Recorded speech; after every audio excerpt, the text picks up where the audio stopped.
Scientists have reached the edge of the universe, but no one was prepared for such a discovery.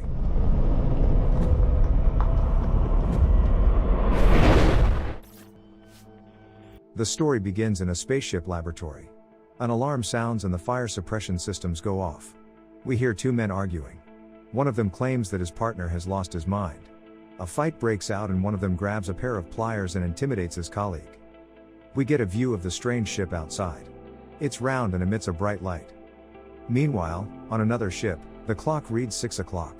Lieutenant Colonel and pilot of the ship Harold Richards wakes up and immediately does a few push-ups before getting on the exercise bike. His partner, Dr. Abe Anderson, wants to get some more sleep, but still gets up reluctantly and makes himself some coffee. He adds some alcohol to the drink. After his workout, Harold goes to the lab and writes some data in a logbook, examining a flask of bees. Then he feeds an electric eel that lives on the ship in an aquarium. Finally, he surveys his surroundings through a periscope, but all he sees is darkness. Their ship is also rounded, with one side absorbing light and the other producing something that looks like smoke.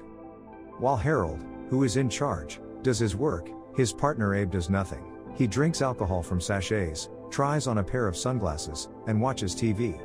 After he finishes his duties, Harold makes himself a cup of coffee and sits down on the couch, pushing aside a whole mountain of booze sachets. Richards informs Anderson that they are getting close.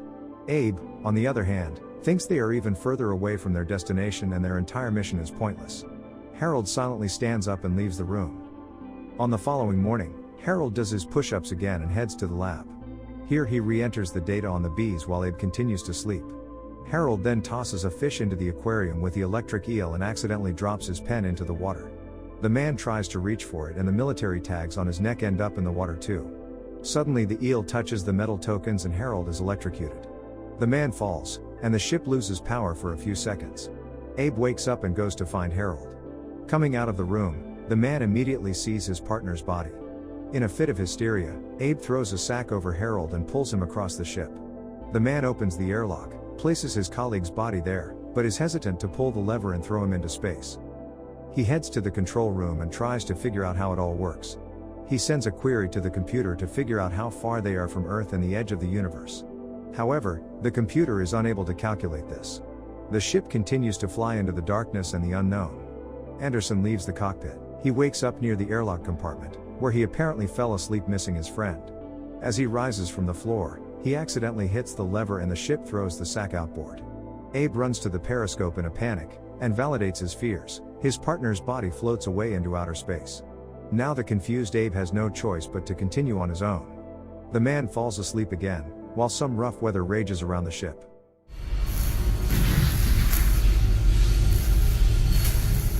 Lightning flashes wake Abe. The frightened man approaches the portholes and sees the eye of a huge electric stingray that has wrapped itself around the ship. The shocked man drinks another sachet of alcohol and lies on the floor again. After sobering up, he revisits footage of him and Harold filmed in the middle of their voyage. Anderson tells the host that one of the secondary objectives was to observe the effects of weightlessness on honeybees. But the insects didn't live long, so the results of the study are inconclusive. Harold adds that they also had a pinball machine, but it broke. The presenter clarifies how things stand with the main goal. Will they get to the end of the universe soon? Abe thinks it will be a long time before they see it. But he's sure they'll reach their destination when they stop seeing stars. The transmission ends and Abe makes a noose out of wires.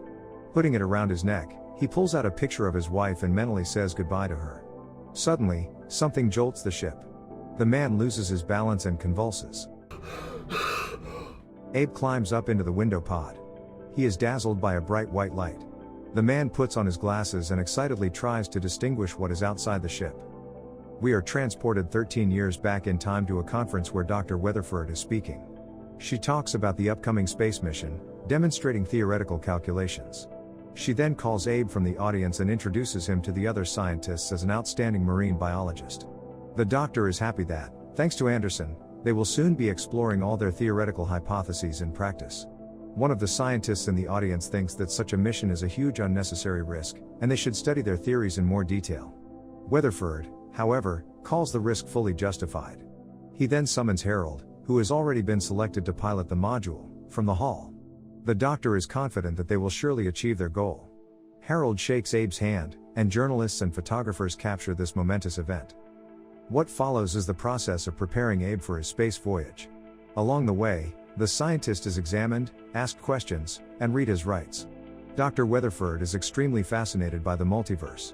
She looks at the board with her calculations and argues that the universe is much more complex than previously thought. She believes that the fictional nature of the universe should not be underestimated. But the very idea of reaching its end is beyond imagination. It is impossible to imagine. Abe is completely confused and suddenly loses consciousness. The nurses try to revive him.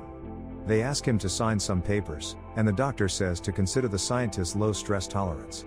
After practice, Harold returns. He cheers Abe up and helps him up. Dr. Weatherford becomes enthusiastic about the future astronauts, and then suddenly Abe loses consciousness again. The story moves back to the spaceship in the middle of their journey, when Harold was still alive. He notices a malfunction in the airlock and tries to adjust the system. However, the automatic waste disposal doesn't work, so they have to use the lever manually. Harold tells Abe that this will be tedious, and the latter examines the lever with a chuckle. The teammates are still enthusiastic and enjoy their time on the ship. Anderson works as an equal with Richards and handles the bees. Suddenly he discovers that Harold, breaking protocol, is feeding sardines to the eel himself. The scientist reminds him that this is very dangerous, but Harold doesn't listen to him, because he enjoys this activity. At night Anderson draws something in his notebook, goes to look through the periscope and one of the galaxies appears before him.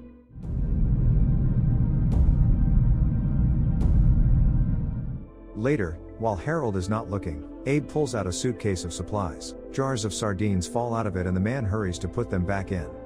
He then places the suitcase in the airlock and tosses it into open space so that Harold no longer feeds the eel and puts himself in danger. Satisfied with his work, he heads to Harold's control pod. Harold pilots the ship while pressing many buttons. Abe walks in on him and asks why he is doing this, as the ship is flying itself on autopilot. Suddenly a red button on the control panel lights up. Harold rushes to press it, but Abe stops him. He's messing around and wants to see what will happen if no action is taken. Harold is angry at his partner and suddenly punches him in the face. Abe only laughs, because Harold still hasn't pressed the button, but nothing really happens to the ship. This makes Harold question the usefulness of his work. And when Abe leaves, the man sends a query to the computer asking if he should press those buttons. On the following day, Harold asks Abe where he put the sardines. Anderson smirks and informs him that he sent them into space. Harold attacks his partner, but Abe notices that he's already hit him. Richard stops and instead takes a picture of Anderson's wife and rips it up. Abe looks at the torn photo and suddenly begins to hear a strange noise coming from another part of the ship. The man goes to the sound and suddenly finds himself in a room filled with people. These are the people greeting the two teammates from the beginning of the movie as they are sent to the edge of the universe. The astronauts thank those present and propose a toast to space. This is how he drinks a sachet of alcohol for the first time and soon starts drinking more. We are transported even earlier in time. It's yet another day. Abe goes to the lab.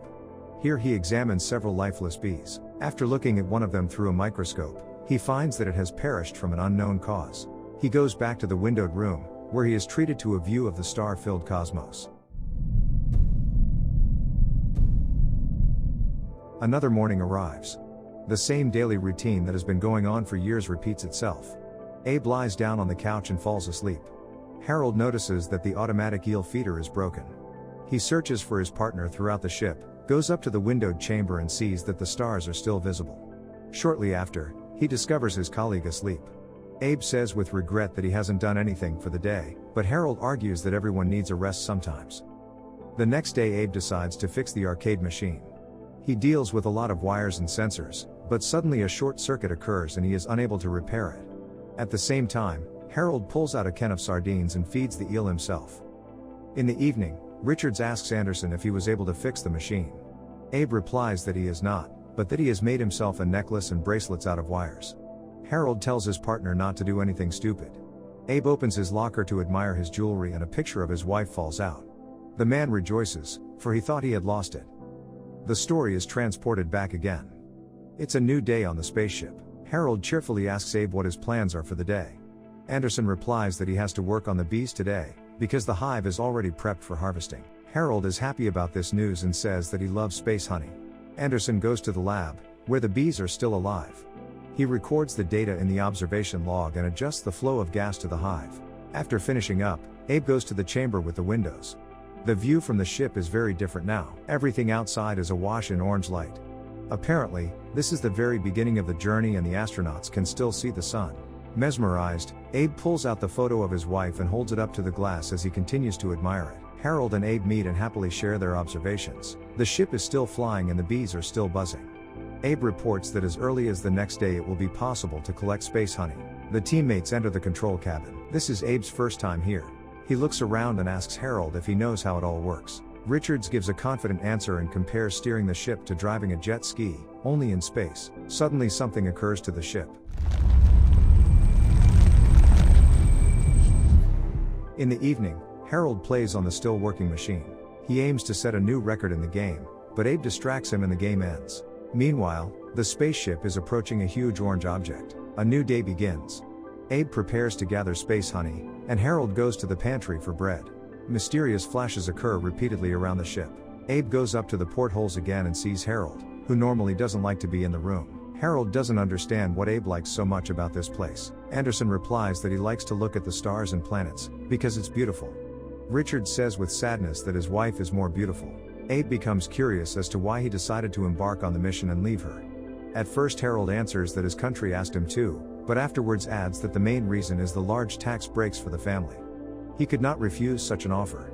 Abe, for his part, says that it was science that demanded him to go on this trip. The men ponder on what are they going to find. Apparently, there's more out there than they thought. Perhaps there's even another reality and a completely different universe out there. By now Abe is enthusiastically setting records on the arcade machine. Harold brings bread and reminds his partner about the honey. They taste the space honey and continue to discuss their families and their reasons for agreeing to the flight. Harold takes a picture of Abe's wife, and wonders how he could have left her behind. Anderson says with regret that his wife left him, which is why he wanted to fly as far away as he could, and not at all because of science. Abe can't seem to keep his hands off the arcade machine again. Suddenly the machine starts making strange noises, and Abe realizes that it is broken. At the same moment, an alarm sounds on the ship. The system reports that the number of insects in the lab has begun to decline. All the bees fall lifelessly to the bottom of the hive. Through the night, Abe has trouble sleeping and is thinking about his wife. He turns on his side, and for a moment we see two other astronauts sitting at a table. On the following day, Harold finds Abe's notebook and sees drawings of himself there. He asks his partner what it is, and Abe confirms that it is the body of Harold, still alive.